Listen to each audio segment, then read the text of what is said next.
ഈ പണ്ടൊക്കെ സത്യത്തിൽ നാട്ടിലൊക്കെ ഒരു പള്ളിയേ ഉള്ളൂ, ഒറ്റ പള്ളിയുള്ളൂ. പണ്ടൊക്കെ നമ്മുടെ ഉമ്മാമ്മമാരൊക്കെ പർദ്ദയൊന്നും ഇടതില്ല. ഇപ്പം എൻ്റെ വ്യക്തിപരമായി ഞാൻ പറയാം, എൻ്റെ ഉപ്പുപ്പ ഒരു ഉസ്താദായിരുന്നു. പുള്ളി ഖുർആൻ പണ്ഡിതനായിരുന്നു, ഒരുപാട് പേരെ പഠിപ്പിച്ചിട്ടുള്ള ഒരാളാണ്. പക്ഷെ എൻ്റെ ഉമ്മുമ്മ പർദ്ദയിട്ട് ഞാൻ കണ്ടിട്ടില്ല. പർദ്ദ ഇടാതെയാണ് മരിച്ചു പോയത്.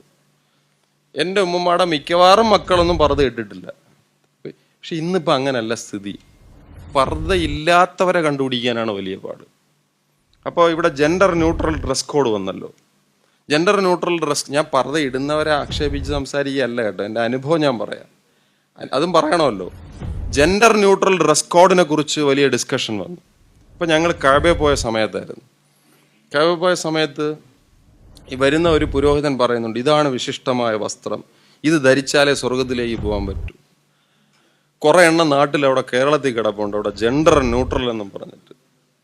അപ്പോൾ ഇങ്ങനെ കയറുമ്പോൾ എൻ്റെ ഒരേ ഈ വൈഫെന്ന് പറയാനും പാടില്ല എന്ന് ചട്ടമ്പി സ്വാമി പറഞ്ഞിട്ടുണ്ട്. ഭാര്യയാന്ന് പറയാം ജീവിതം, പങ്കാളി ജീവിതം. ഷീസ് മൈ പാർട്ട്ണർ, അവൾ രേന. അപ്പോൾ അവൾ എന്നോട് ഇത് നോക്ക്. അപ്പം ഞങ്ങളിങ്ങനെ നോക്കുമ്പോഴുണ്ട് അവിടെ ഒരു ലേഡി നിൽപ്പുണ്ട്. കഅബയുടെ ഒരു 50 മീറ്റർ പുറത്താ. അവിടുത്തെ ലേഡി പോലീസ് സ്റ്റാഫാണേ. നല്ല ജീൻസ്, ഈ മറ്റേ പാൻസ് ഒക്കെ ഇട്ടിട്ട്, ഉടുപ്പ്, പർദ്ദയൊന്നും ഇട്ടിട്ടില്ല. ഇതേ ഡ്രസ് കോഡാണ് അവിടുത്തെ പുരുഷ പോലീസിനും. അപ്പൊ അവിടെ മാറിക്കൊണ്ടിരിക്കുക. ഒരു സോഫിയയ്ക്ക് അവിടെ പൗരത്വം കൊടുത്തോണ്ടിരിക്കുക. നമ്മുടെ നാട്ടിലാണെങ്കിൽ അവിടെ നിന്ന് ഉപേക്ഷിച്ച സാധനം സെക്കൻഡായിട്ട് ഇങ്ങോട്ട് കയറി വന്നിട്ട് ഇവിടെ ഇത് വാരിയിട്ടുകൊണ്ട് നടക്കുക. ആ സൗദി അറേബ്യയുടെ മാറ്റം വിപ്ലവകരമാണ്. Saudi Arabia സന്ദർശിച്ചിട്ടുള്ളവർക്കറിയാം.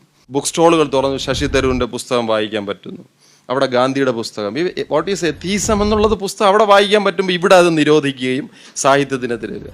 ഇവിടെ ഈ മുസ്ലിം കമ്മ്യൂണിറ്റിയുടെ ഉള്ളിൽ സ്പെഷ്യൽ ഡിനോമിനേഷൻ ഫോം ചെയ്തുകൊണ്ടിരിക്കുന്നു. What is special denomination? അത് ശബരിമല സംവാദം നടക്കുന്ന സമയത്ത് അയ്യപ്പ സേവാ സമിതി സുപ്രീം കോടതിയിൽ പോയ കേസിൽ അവർ പറഞ്ഞത്, ഞങ്ങൾ അയ്യപ്പ ഭക്തന്മാരെ സ്പെഷ്യൽ ഡിനോമിനേഷനായി പരിഗണിക്കണം എന്ന് പറഞ്ഞാൽ ലാറ്റിൻ കാത്തലിക്, CSI പോലെയുള്ളവ സ്പെഷ്യൽ ഡിനോമിനേഷനാണ്. CSIയുടെ വിഷയത്തിൽ ലാറ്റിൻ കാത്തലിക് ഇടപെടില്ല, ഞങ്ങളെ സ്പെഷ്യൽ ഡിനോമിനേഷനായി പരിഗണിക്കണം. സുപ്രീം കോടതി പറഞ്ഞോ അത് പറ്റില്ല. അയ്യപ്പ സേവ ഒരു പ്രത്യേക മതമല്ല, അതിലെല്ലാ മതത്തിനും വരാൻ പറ്റും. ആക്ച്വലി ഇപ്പം മുസ്ലിം കമ്മ്യൂണിറ്റിക്കകത്ത് സംഭവിച്ചുകൊണ്ടിരിക്കുന്ന രാഷ്ട്രീയ പരിണാമം എന്നാൽ ഇത് സ്പെഷ്യൽ ഡിനോമിനേഷനായി മാറിക്കൊണ്ടിരിക്കുകയാണ്. എന്ന് പറഞ്ഞാൽ ഒരു പ്രത്യേക സെക്ട് വേറൊരു സെക്ടിന് കല്യാണം കഴിപ്പിച്ച് കൊടുക്കത്തില്ല. ഉറപ്പാ, ഞാൻ അനുഭവത്തിനകത്തെന്ന് പറയാം. ചില സാധനങ്ങൾ വീട്ടിനകത്തോട് കയറി വന്നാലുണ്ടല്ലോ, വീടിനകത്തുള്ള സമാധാന അന്തരീക്ഷം തന്നെ തകർന്നു. അങ്ങനെ പ്രവർത്തിക്കുന്ന ഒരു പത്രം തന്നെ ഉണ്ട്. അതിൽ ഒരു പുള്ളിക്കാരനാണ് ഇരുന്ന് ചാനലിൽ പറഞ്ഞത്, Osama bin Laden is equal to Bhagat Singh. Actually Osama bin Laden അല്ല, ഒസാമ ബിൻ അമേരിക്ക എന്നാണ് പറയേണ്ടത്. ഈ ലാദനെ ഉണ്ടാക്കിയെടുത്തത് അമേരിക്കയാണ്. അതായത് ആ അമേരിക്കയെ തന്നെ അയാൾ അടിച്ചിട്ടു.